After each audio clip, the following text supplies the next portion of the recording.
அவர்களுக்கு என்னை ஒரு கடையில ஒரு பேக்கரி கடையில என்னை அடகு வைத்து விட்டு அதுக்கு தேவையான பணத்தை வாங்கி கொண்டு அவர்கள் அந்தமான் போய்விட்டார்கள். पर मेरा दीदी जो अंडमान से भारत आई थी, वो हमको क्या की, एक दुकान में मुझे बेच दी, लगभग बेचने के बराबर उस दुकान में हमको छोड़ दी और वहां से कुछ पैसा पाई और वो जो है उठ करके अंडमान चली गई. நாங்கள் அந்தமான்ல இருந்து வந்து பணத்தை கொடுத்துட்டு எங்க பையனை மீட்டுக்கணும், அது வரைக்கும் எங்க பையனை நீங்க வச்சுக்கணும்னு சொல்லி என்னை வித்துட்டு போயிட்டாங்க. तो मुझे उस दुकान में बेच दिया कि मैं अंडमान जाकर के लौटूंगी और वहां से जैसे लौटेंगी पैसा लेके और मेरा दे दूंगी और मेरा भाई को मैं लेके चला जाऊंगी. 32 ஆண்டுகள் ஆயிடுச்சு, இது வரைக்கும் எங்க அக்கா என்னை பார்த்ததே கிடையாது, என்னை தேடி வரவும் கிடையாது. 32 साल हो गया है, अभी तक मेरा दीदी ना आई है, ना देखी है, ना मेरी बातों को सुनी है. அவர்கள் நான் உண்மையான தம்பி இல்ல போல, ஏதோ கிராமத்துல இருந்து ஒரு பையனை புடிச்சுட்டு வந்து காசுக்கு வித்துட்டு போயிட்டாங்கன்னு சொல்லி என்னை தவறாக பயன்படுத்த ஆரம்பிச்சாங்க. तो कुछ दिन के बाद दुकान वाला समझा कि ये सचमुच में वो औरत का भाई नहीं होगा, गांव में से कहीं गलत से ये लड़का को लेके आया गया, इसलिए दुकान वाला मुझे गलत इस्तेमाल किया. சரி, இவனை கொன்னு ஏதாவது ஒன்று பண்ணிட்டு இவனுடைய கிட்னி ஏதோ வித்து இவனை இது பண்ணிடலாம்னு சொல்லி என்னை ஒரு அறையிலே போட்டு என்னை அடைத்து வைத்து விட்டார்கள் 1 மாத காலமாக. 1 महीना से ये लोग मुझे एक कमरा में डाल करके बंद कर दिया और ये लोग सोचा कि इसको मार डालेंगे और इसका किडनी को बेच देंगे. 1 மாதம் கழித்து என்னுடைய அறையை திறக்கிறார்கள். 1 மாசம் ஆச்சு நான் சாப்பிட்டு குளிச்சு ட்ரெஸ் மாத்தி 1 மாதம் ஆனது. तो मुझे 1 महीना तक कमरा में बंद कर दिया. 1 महीना के बाद वो कमरा में से मुझे खोला, ना खाए ना पिए ना सोए ना हम मैंने नहाए थे, कुछ भी नहीं, और कमरा को खोला 1 महीना के बाद. நான் என்னுடைய பாத்ரூம், என்னுடைய யூரின், உடம்புல இருக்கக்கூடிய எல்லா அசுசிகளும் அந்த ரூம்லயே இருக்கு. तो मेरा जितना भी शौच करने का था, सारा शौचालय का जितना भी गंदा था, वो सारा गंदा उसी कमरा में ही था. 1 மாதம் சாப்பிடாதனாலே, 1 மாதம் தண்ணி குடிக்காதனாலே, 1 மாதம் குளிக்காதனாலே, 1 மாதம் வெளியில வராதனாலே என்னுடைய உடம்பு முழுவதும் ஒரு வித்தியாசமான ரூபமாக மாறிவிட்டது. 1 महीना मैं नहीं खाया ना पिया और ये कुछ भी मेरा सेवा नहीं हुआ, इस कारण मेरा शरीर का रूप ही कुछ ही दूसरा टाइप का बदल गया. நாங்கள் இந்த கோயில்கள்லாம் நாங்கள் ஆடுகளையும் கோழிகளையும் வெட்டி நல்ல கறி சாப்பிட்டு நல்ல பலத்த உடம்பாக நான் வாழ்ந்து வந்தேன். हम लोग मंदिर में पूजा करके पूरा माने बड़ा बड़ा खांसी को काट काट के हम लोग पूरा मीट खा के हम मोटा तगड़ा रहते थे. ஆனால் இந்த 1 மாத காலத்திலே என்னுடைய உடம்பு முழுவதும் அப்படியே எலும்போடு சதை ஒட்டுகின்ற சூழ்நிலையிலே மாறிவிட்டு உயிர் மட்டும்தான் இருக்குது. पर मेरा 1 महीना मुझे ये लोग कमरा में रखने के कारण हुआ है कि एकदम मैं दूल्हा पतला हो गया, हड्डी में मांस सट गया, बिल्कुल कुछ भी नहीं दिखाई दिया और मैं एकदम दुबला पतला हो गया. पर इतना ही था कि मेरा जान भर मेरा शरीर में. அந்த 1 மாதத்துக்குள்ளாக அந்த ரூம்ல இருந்த கொசுக்கள், மூட்டைப்பூச்சிகள் எல்லாம் என்னுடைய உடம்பை கடித்து உடம்பு முழுவதும் எல்லா இடத்திலும் புண்கள், ரத்தம் ஒழுக ஆரம்பிக்கிறது. तो 1 महीना से उस कमरा के अंदर में जितना मच्छर और कटमल था, ये सारा मच्छर और कटमल मुझे काट काट करके मेरा शरीर में से खून कर दिया, खून बह रहा था. என்னை அந்த ரூமை திறந்து பார்க்கிறார்கள், ஒரு பயங்கரமான ஒரு பேட் ஸ்மெல் அந்த ரூம்ல இருந்து வருகின்றதா. तो मुझे ये कमरा खोल करके देखा 1 महीना के बाद, तो अंदर में से बहुत ही महक, वहां से दुर्गंध आने लगा. அந்த ரூமுக்குள்ளாக நான் வெளியில வரும்போது எனக்கு நினைவு இல்லாதவனாக என்னுடைய சட்டையெல்லாம் என்னுடைய பேண்ட்லாம் கிழிச்சிட்டு அறகுறையாக நான் வந்திருக்கின்றேன். तो 1 महीना के बाद मुझे उस कमरा में से बाहर निकाला तो मैं बिल्कुल दुनिया को मैं भूल गया और मेरा कपड़ा सब फटा फटा मैं बाहर निकला. ஐயோ என்ன ஆயிடுச்சுன்னு சொல்லி என்னை உடனே கொண்டு போய் அவர்கள் மருத்துவமனையில என்னை அட்மிட் பண்ணாங்க. तुरंत वे लोग जो है हमको क्या हो गया बोल करके इसको तुरंत ले जा करके मुझे अस्पताल में भर्ती कराया. இவனுக்கு மூட்டைப்பூச்சிகள் கொசுகளா கடிச்சு உடம்புல வந்து மலேரியா அட்டாக் ஆயிடுது அப்படின்னு சொன்னாங்க. तो ये डॉक्टर कहने लगे कि ये कटमल और मच्छर काटने के कारण इसका शरीर में मलेरिया पकड़ा हुआ है. இந்த மலேரியா அவனுடைய ரத்தத்திலே மட்டுமல்ல அவனுடைய மூளையிலையும் பாதிப்பு உண்டாக்கி இருக்கிறது என்று சொன்னார். ये मलेरिया बीमारी जो है ना केवल उनका खून में सटा है, उनका मगज दिमाग में भी ये मलेरिया बैठ गया है, दिमागी मलेरिया हो गया है. கொஞ்சம் கொஞ்சமாக என்னுடைய ரத்தம் எல்லாம் கொஞ்சம் கருப்பாக மாற ஆரம்பித்து விட்டது. कुछ दिन के बाद थोड़े थोड़े करके मेरा खून जो है, लाल खून जो है धीरे धीरे काला होने लगा. நான் எதையும் தெளிவாக பார்க்க முடியவில்லை. வைப்ரேஷன் மாதிரி மிஸ் என்னுடைய கண்கள் எல்லாம் தெரிகிறது. மனிதனை மனிதனாக என்னால பார்க்க முடியவில்லை. तो मेरा आंख का रोशनी मार खाने लगा. मैं रोशनी देख नहीं पा रहा था, इंसान को रूप में मैं देख नहीं पा रहा था ढंग का. நான் பயங்கரமாக சத்தம் போட ஆரம்பித்திருக்கிறேன். धुंधलापन मेरा आंख में दिखाई देने के कारण मैं चिल्लाने लगा. ஹாஸ்பிட்டல் சொல்லிட்டாங்க, இவனை வீட்டுக்கு கூட்டு போயிருங்க, இவனை குணமாக்க முடியாதுன்னு சொல்லிட்டாங்க. तो अस्पताल में कहने लगा कि इसको ले जाइए, अब इसको माने ठीक करना मुश्किल है. எங்க அக்கா அந்தமானுக்கு போகும்போது ஒரு விலாசத்தை எழுதி கொடுத்திருக்காங்க, என்னுடைய வீட்டு விலாசத்தை கொடுத்திருக்காங்க. அந்த பேப்பர் மட்டும் கடையில இருந்திருக்கு. तो और मेरा दीदी जब अंडमान जा रही थी उस समय एक कागज में एक एड्रेस लिख के दी थी. वो एड्रेस लिखा हुआ कागज जो है वो दुकान में था. அந்த அட்ரஸை வைத்து இவன் புதுக்கோட்டை பையன் சொல்லி என்னுடைய வீட்டிலே கொண்டு வந்து என்னை விட்டு போய்விட்டார். तो ये एड्रेस को देख करके लोग देखा ये फलाना जगह का आदमी है बोल के फलाना जगह में ले जा करके मुझे घर पर छोड़ करके वे लोग चले गए. நான் வீட்டை விட்டு பலத்த உடம்போடு அவ்வளவு அழகாக அவ்வளவு சௌந்தரியமாக நல்ல வஸ்திரம் முடித்து நான் அந்தமானுக்கு போறதுக்காக அலங்காரமாக வீட்டை விட்டு வெளியிலே போனேன். मैं घर से ऐसा निकला था अंडमान जा रहा हूँ बोल के मोटा तगड़ा एकदम सुंदर एकदम अच्छा खासा कपड़ा पहन करके मैं निकला था.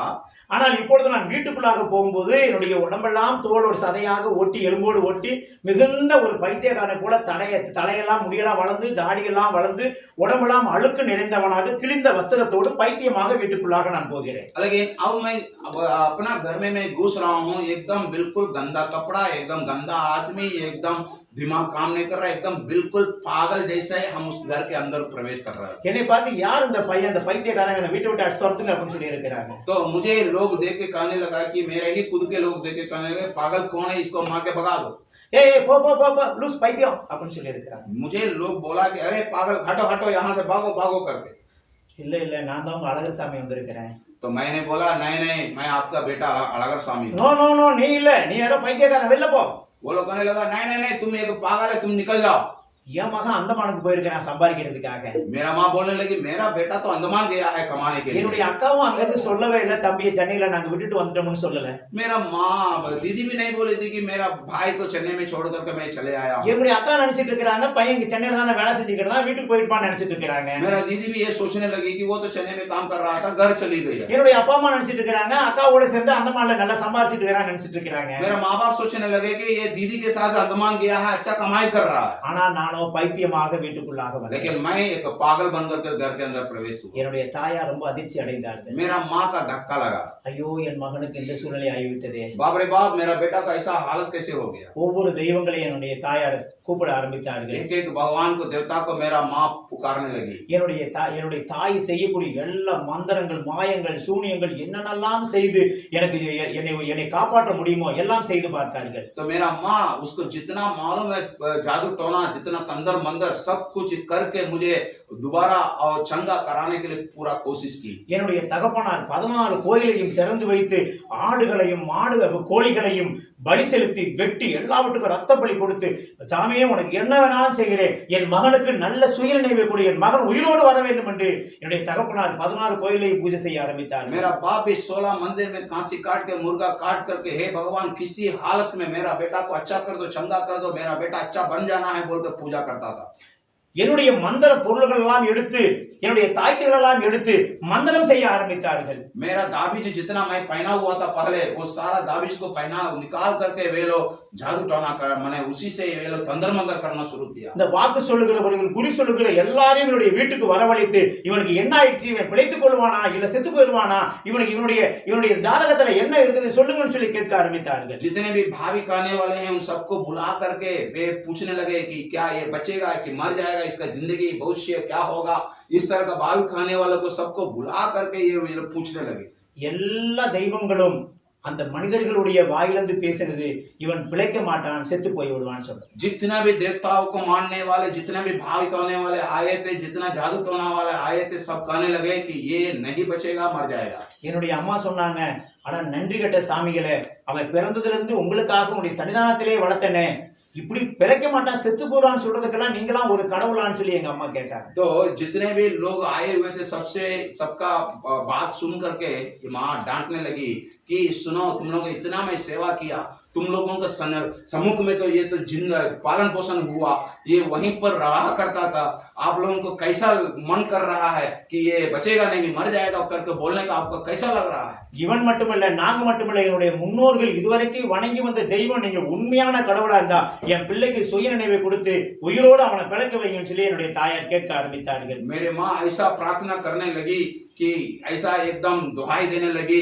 कि यदि हम लोग जितने भी देव देवता को मानते हैं, यदि सच है तो मेरा बेटा को ठीक कर दो, उसको पहले कैसा बना दो। இவன் பிழைக்க மாட்டான்னு சொல்றதுக்கெல்லாம் நீங்களாம் சாமிகளான்னு சொல்லி என்னுடைய தாயார் மண்ணை எடுத்து எல்லா சாமிகளுடைய முகத்துல வீசி பூணு துப்பினார்கள். तो मेरी माँ पूरा क्या कर रही थी कि जितने भी भाविक आने वालों का मुंह में मिट्टी उठा करके फेंकी और कही तुम लोग कैसा देवता को मानने वाले हैं, कैसा देवता है कि तुम लोग खाता है, कैसा कहने का आप लोगों का मन करता है कि मेरा बेटा मर जाएगा बोलने के लिए तुम लोग सब बाग बोल करके मिट्टी उठा करके थूकना शुरू कर दी। மறுபடியும் என்னுடைய மந்திர பொருள்களெல்லாம் எடுத்து எல்லாவற்றையும் தூக்கி எறிந்தார்கள். हमारा शरीर में जितना भी जो दाबीज पहना हुआ था सारा दाबीज को खोल करके फेंकने लगी। என்னுடைய அப்பாவுடைய அந்த அந்த சாமி அந்த பூஜாரி வஸ்திரம் கைப்படாமல் தூரமாக பத்திரமாக பாதுகாப்பாக பரிசுத்தமாக வைத்திருப்பார்கள். तो मेरा बाप के पास एक कपड़ा रहता था, वो एक पवित्र कपड़ा था, वो पूजा करते समय वो पहनता था, इसलिए उसको माने अलग जगह में उसको टांगे रखा हुआ था। அந்த वस्त्रத்தை எடுத்து என்னுடைய மேலே போட ஆரம்பித்தார்கள். उस कपड़ा को निकाला और मेरा ऊपर उस कपड़ा को लोग डालने लगा। எந்த எந்த ரிசல்ட் கிடையாது. कोई सुनवाई नहीं, मैं जैसा तैसा था वैसा ही था। கடைசியாக எனக்கு இன்னும் கொஞ்சம் அதிகமாக ஆரம்பித்தது. நான் ஓட ஆரம்பித்து விட்டு எல்லாரையும் கடிக்க ஆரம்பித்து விட்டேன். तो मेरा पागलपन जो है ज्यादा हो गया, मैं ज्यादा बाहर चिल्लाना शुरू कर दिया, घर से भागना शुरू कर दिया, सबको हाथ को पकड़ कर दांत काटना शुरू कर दिया। நான் எச்சில் துப்பினா இதுல நான் பேசும்போது எச்சில் பட்டாலே கையெல்லாம் புண்ணு வருது. तो मैं जैसा बात करता था उसका तूक किसी पर पड़ जाता था, मेरा ही हाथ में पड़ जाता तो वो घाव हो जाता था। நான் எங்கேயாவது யூரின் பண்ணிட்டா அதுல மிதிச்சாக்க கால்ல எல்லாம் புண்ணு வருது. तो जहाँ कहीं भी अगर हम पेशाब भी कर ले उस पर कोई पैर रख देगा तो वहां पर वो पैर में घाव हो जाता है। நான் வில்லேஜ்ல வாழ்ந்ததனால நாங்க பாத்ரூம் எல்லாம் சும்மா காட்டுல தான் போவோம். அங்க போய் சாப்பிட்டாக்க நாயோ கோழி சாப்பிட்டாலும் அங்கங்க கோழிகள்லாம் சாக ஆரம்பிக்கிறது. तो मैं जहाँ जंगल में हम लोग रहने के कारण, गांव में रहने के चलते हम लोग जो है शौच करने के लिए बाहर जाते थे, वहां पर बाहर का जो भी कुत्ता जो भी मुर्गा वो शौच को खाने के बाद वो सब मर जाता था। எல்லாரும் பயப்பட ஆரம்பித்து விட்டார்கள். सबके सब वहाँ गांव का लोग डरना शुरू कर என்னுடைய உடம்பு முழுவதும் விஷம் பாய்சன் கலந்து விட்டது. मेरा शरीर पूरा विष भर गया। என்னுடைய ரெண்டு காலையும் அந்த பெரிய செயின் போட்டு ஊரை தள்ளி ஒரு பட்டையில் போட்டு கட்டி வச்சிட்டாங்க, ஒரு பெரிய மர தூணை நட்டு. तो वहां पर एक बहुत बड़ा खंबा गाड़ दिया गांव से बाहर और हमारा पैर हाथ में सिकड़ बांध करके उस दूर में क्या कर दिया, हमको वहां बांध करके अलग रख दिया एक माने झोपड़ी में। நடு ராத்திரியில வந்து அந்த 21 பேய்களும் என் உடம்புல வந்து இறங்கும் போது நான் பயங்கரமாக கத்த ஆரம்பிப்பேன். तो एकदम आधी रात में 21 तरह का दुष्ट आत्मा मेरे अंदर जब उतर आता था तो मैं काफी चिल्लाने लगता था। நான் பாத்ரூம் போனாலும் நான் அவுட் சைடு போனாலும் தூரமா நின்று தண்ணி அப்படியே ஊத்தி விட்டு அதுல மருந்து போடுவார்கள். तो मैं शौच करने के लिए भी अगर चला जाएंगे तो लोग जो है उसको बड़ी दूर से पानी फेंक देगा और उसमें दवा छीट देगा। என்னுடைய தாயார் தூரமாக கொண்டு வந்து சாப்பாடை வைத்து விட்டு ஓடி போய் விடுவார். मेरी माँ बड़ी दूर से आएगी खाना लेके और दूर से रख देगी और चला जाएगी। என்னுடைய நெருங்கி என்னுடைய உறவாக என்னுடைய மார்பிலே அவளுடைய மார்பிலே உறவாக அண்ணனாக தம்பியாக எவ்வளவு நெருங்கி வாழ்ந்தனோ இப்பொழுது நான் விலகி வாழ வேண்டிய ஒரு சூழ்நிலை வந்து விட்டது. तो मैं सबके साथ जुड़ के एक साथ रह के उनके सीना का सीना रह के हम जीना जी रहे थे, पर उन सब से मैं अब अलग रहना पड़ा।